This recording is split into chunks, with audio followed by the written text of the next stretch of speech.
Suportado raw na makapatid na sina Jeric at Jeron Teng ang isa't isa sa kanilang laro sa basketball.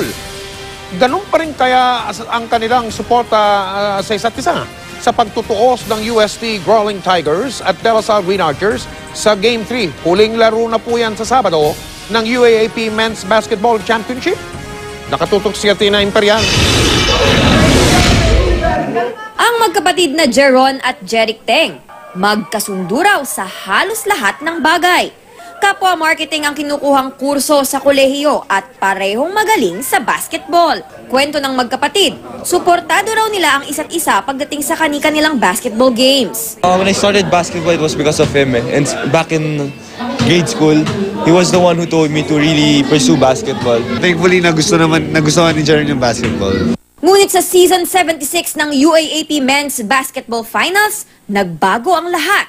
Ang magkapatid, naging magkaribal sa kampyonato.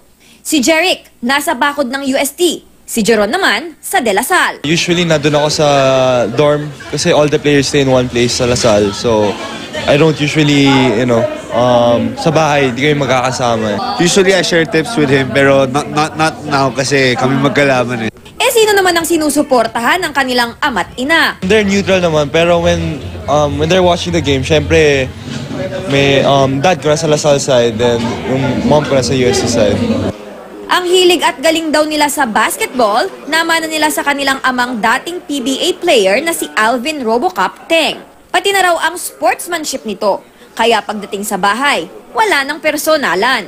Sa Sabado, inaabangan na ang Game 3. Manalo o matalo, ang mahalaga, naipamalas daw nila ang kani-kanilang galing sa hardcourt. To all supporters, thank you very much and I hope you continue to support us in our finals game. I want to thank all of them for their continued support on our team. I hope they can continue to support our team sa finals. Pero bago ang Game 3, nagpakitang gilas muna ang magkapatid sa ating mga kapuso. Athena Imperial, nakatutok, 24 oras.